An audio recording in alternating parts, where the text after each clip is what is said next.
Hey, today is June 25th, and I couldn't resist showing off my new Navy Popeye mask. It's me! Feel like the Masked Singer.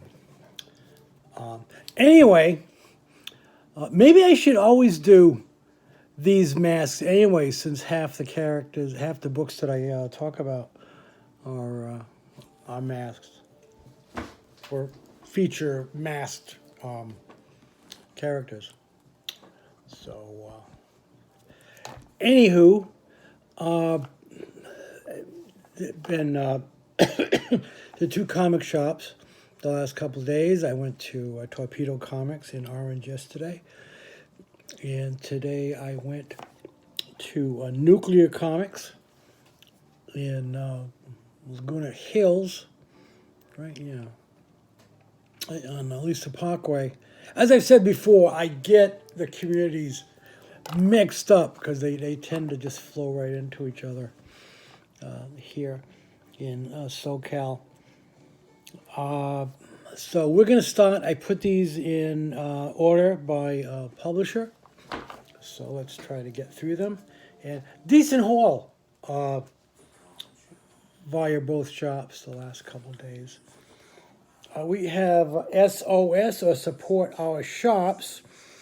This is something that was given from Aftershock, was given to shops to raise money. And there is no price on these, so each shop can price it as they want. And as a regular customer, Kenny at Nuclear was kind enough to give me a free look. And this is comprised, looks like it's just comprised of, sort of little hints at different books. And some samples, just 3 or 4 pages from a variety of artists. And thanks, Aftershock. I appreciate that. We have Rick and Morty Go to Hell. One, it's a mini-series. I'm not sure how many issues that's going to be. That is from Oni. And I put these in wrong order. Followed by another Rick and Morty, and this is Rick and Morty Presents the Council of Ricks. And this is the origin of that particular group. And if you're a Rick and Morty fan, you're pretty familiar with that organization. We got the 100-page 80th anniversary of Green Lantern.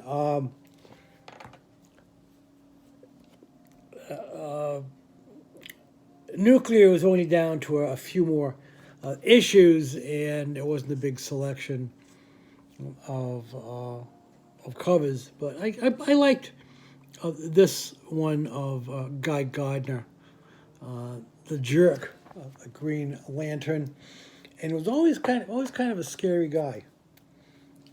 And this is by the 1980s variant, cover by David Finch and Steve Fritchow. I like that. And it's a collection of the stories featuring various lanterns, and looking forward to that. There's a little a tribute in there to Dwayne McDuffie, written by his wife, featuring Jon Stewart and Hawk Girl, who Dwayne had hooked up at one time. We got Jimmy from DC. We got Jimmy Olsen's. This is 11 of the 12 issues, and really a lot of fun by Fraction and Lieber. I'm going to miss that when it's over. Same thing with the very different but also excellent Lois Lane series. From Hill House, we got Plunge number 4. We got the last issue of Lolo Woods. And I don't know if that's the 128, 29, 27, 28. I don't know how long Sea Dogs is going to be going on. It's only like 1 or 2 pages in each of the books, but it still seems to be going. From the Sandman universe, we have John Constantine Hillblazer, and we have Books of Magic number 20.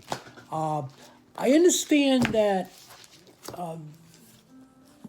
these might have a short, not a short attention span. They aren't going to be published for much longer, which is going to be disappointing. I don't know if there's going to be a reboot or if there's some sort of a contractual thing going on. From IDW, yeah, as you see, I didn't have them all in order. This is by Stephen King and Owen King, and it's Sleeping Beauties, which I know nothing about except the fact that it is written by Stephen King and his son Owen. That's quite a family, right? I mean, I think they all write. You got Stephen, you got Owen, wife Tabitha, and of course Joe Hill, who is Stephen's son. And I think that's it, right? I'm not sure. Then we got Chris Condon and Jacob Phillips. We got That Texas Blood. And I believe that is, might be Sean Phillips who did the cover. I'm not sure.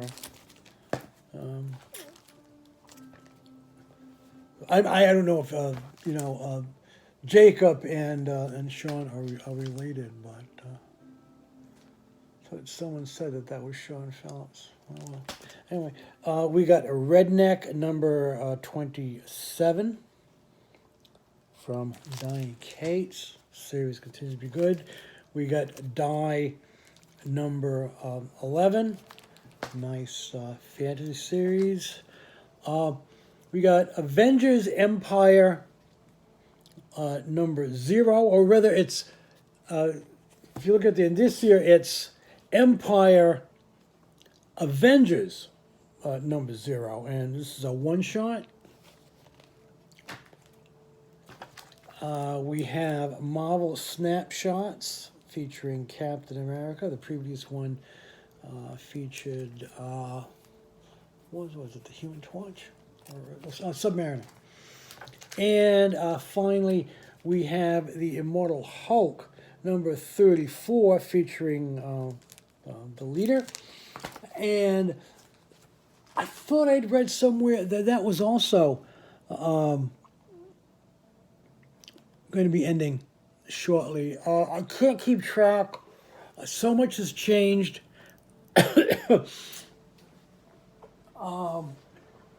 I've talked to briefly somebody at Torpedo, Carlos, I think, and Kenny at Nuclear, and it's a little unclear of what's going to be happening with the Free Comic Book Day stuff, which had all been ordered before everything crashed.